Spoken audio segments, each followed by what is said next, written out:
À Ancagnan, sur Aix-en-Provence, donc dans ce quartier prioritaire, les compagnons bâtisseurs sont présents depuis 15 ans pour accompagner justement les habitants plutôt dans leur logement. 15 ans de présence qui nous ont permis d'être à l'écoute des habitants sur d'autres sujets que la question du logement. Et un sujet qui revenait énormément, c'était on veut un lieu. On veut un lieu qui ne soit pas le centre social, qui ne soit pas la maison des associations, un lieu différent qui puisse accueillir les habitants et leurs idées, leurs projets pour l'intérêt général du quartier. Tout s'est accéléré avec la mise à disposition de ce lieu par le bailleur Famille et Provence, où le 1er juillet 2022, la remise des clés. Pendant 6 mois, les habitants pourraient venir s'approprier le lieu et construire avec nous les futurs aménagements et les futurs équipements.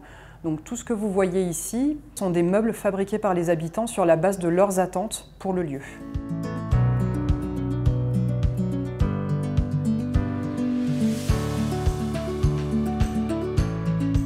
À travers ces différentes rencontres avec le collectif d'habitants et les associations du territoire, on a travaillé un diagnostic de territoire en lien aussi avec l'équipe du contrat de ville de la ville d'Aix-en-Provence sur trois grands sujets qui sont revenus dans les discussions.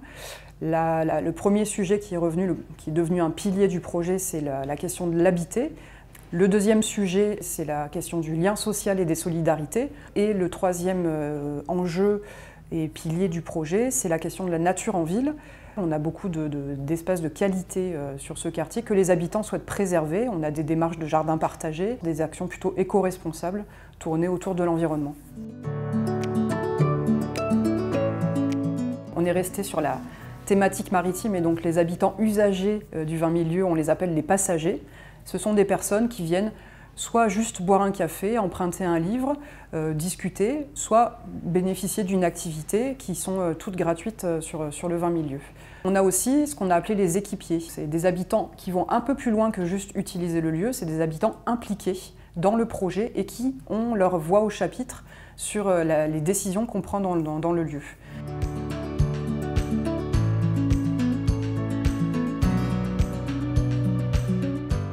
On a souhaité ouvrir un lieu aussi qui permette, ce qui était demandé par les habitants, juste de créer du lien et de boire un café. Et ensuite, on a des activités régulières qui sont pratiquées ici, comme l'activité bricolage du mercredi après-midi, comme des ateliers lecture parents-enfants, comme des ateliers yoga, comme voilà, tout un tas d'activités qui sont plus régulières.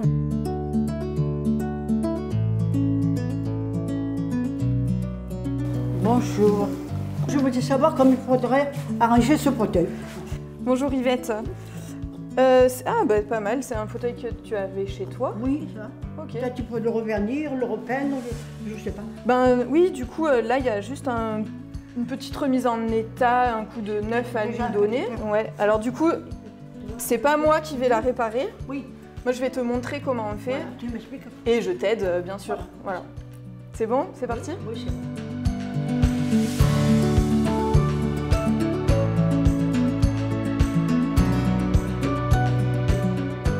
On va essayer le plus possible de poncer dans le même sens que les veines du bois. Et ça vaut pour tous les types de bois. Voilà, parfait.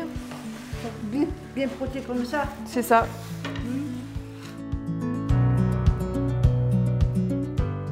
Je suis tout seul à la maison, ça ne m'occupe pas. Voilà. Un peu le bricolage, un peu les jeux, un peu le loto, un peu tout. Un peu le café avec les gens du village, qu'on se connaisse et tout, voilà. J'espère de tenir le coup tant que je peux. Voilà.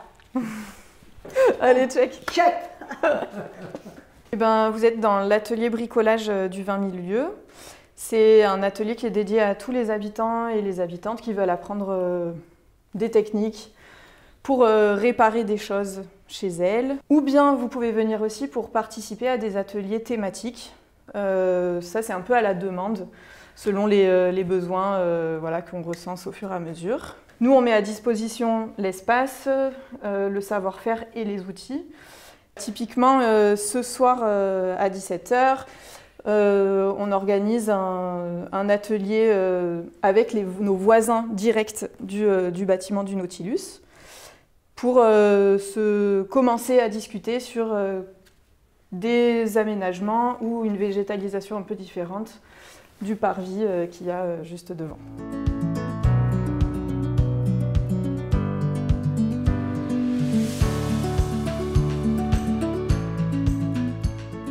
Il y a beaucoup d'activités, d'associations. Et moi aussi, j'aime bien rencontrer les gens et qui me disent ce qu'ils recherchent et les orienter justement sur ces différentes structures, parce qu'il y a beaucoup d'habitants qui ont envie de faire des choses mais qui ne connaissent pas les structures où aller le faire. Et voilà, mon but à moi, c'est ça, c'est de faire le lien entre les habitants et les structures aussi. Je le fais là parce que j'y suis, mais dans n'importe quel autre quartier, je trouve que ce serait bien de le faire. Et ça devrait se faire partout parce que je trouve qu'il faut revenir à l'essentiel, c'est le troc, l'échange humain et pas que toujours tout soit lié à l'argent. Le respect et l'amour, pour moi, c'est les premières bases de la vie. Ça permet aussi moralement beaucoup plus de porter les moments difficiles de la vie aussi parce qu'on a plein de problèmes et de tensions dans la vie de tous les jours. Et le fait de se voir autour d'un café, de parler d'autre chose, ça permet aussi de sortir un peu de tout ce stress.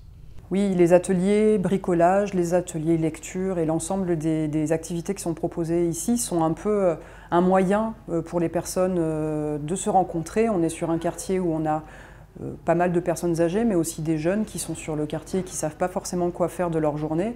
On a ici un point de rassemblement pour se retrouver et partager quelque chose, un bout d'après-midi ensemble autour de différentes activités, mais ça permet surtout de créer du lien dans un quartier où il n'y a plus forcément cette habitude-là qui existe surtout depuis la crise sanitaire, quoi.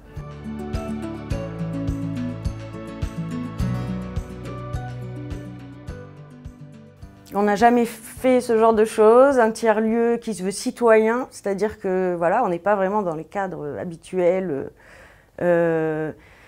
Et donc c'est pas quelque chose qui est tourné vers l'art ou tourné vers le numérique ou voilà, des choses très cadrées. Bien sûr, il y a un cadre, mais on est sur l'implication citoyenne dans le quartier, donc c'est quand même assez large.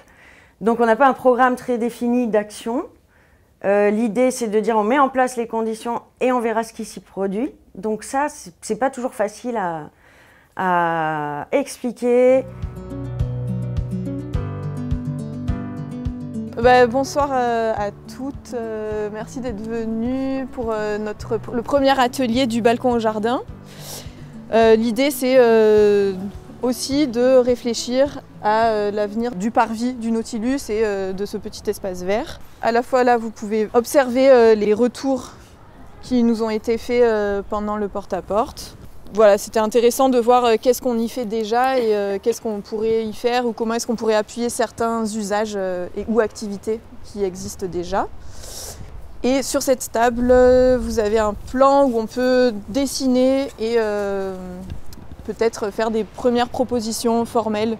C'est qu'on avait, certains d'entre vous ont parlé peut-être de déplacer les haies, mettre plus de fleurs. C'est vrai que ça, c'est des trucs qui sont revenus assez souvent. Mais voilà, donc l'idée c'est qu'il y a ce premier atelier, on va en faire d'autres. Donc c'est aussi de voir avec vous à quel moment est-ce que ce serait le plus opportun de se revoir. On a l'impression que le lieu il t'appartient en fait. Et que c'est pas juste la ville qui décide. Enfin, comment dire, que ton lieu de vie, tu as décidé d'y vivre pleinement et pas qu'on t'impose de vivre dans un milieu. Mais que ce milieu soit tien sur tous les aspects. On habite voilà, dans des immeubles, on ne connaît pas forcément ses voisins, on se croise mais on ne se rencontre pas. Voilà. Et donc ce besoin de tisser des liens, d'avoir un lieu de rencontre et d'échange. Et pour nous, bailleurs, c'est aussi un lieu au cœur du quartier qui est vraiment plutôt bien implanté et bien situé.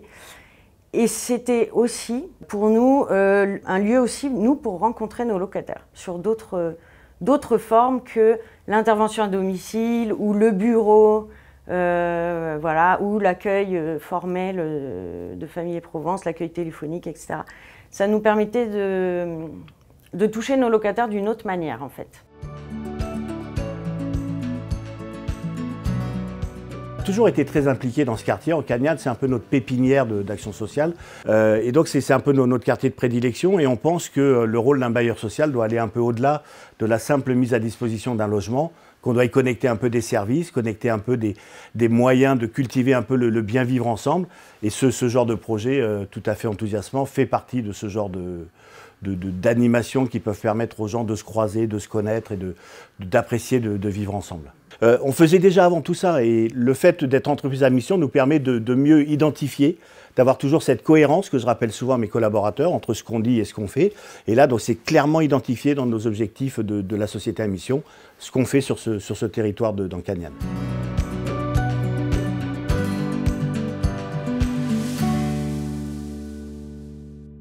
Le fonds d'innovation sociale, c'est quand même un soutien financier qui n'est pas négligeable. Il y a aussi toute la phase de préparation, enfin d'instruction en fait, du dossier. Ok, on écrit ce projet à 4 mains, donc on s'implique vraiment ensemble. Et ça soude aussi le duo bailleur-association.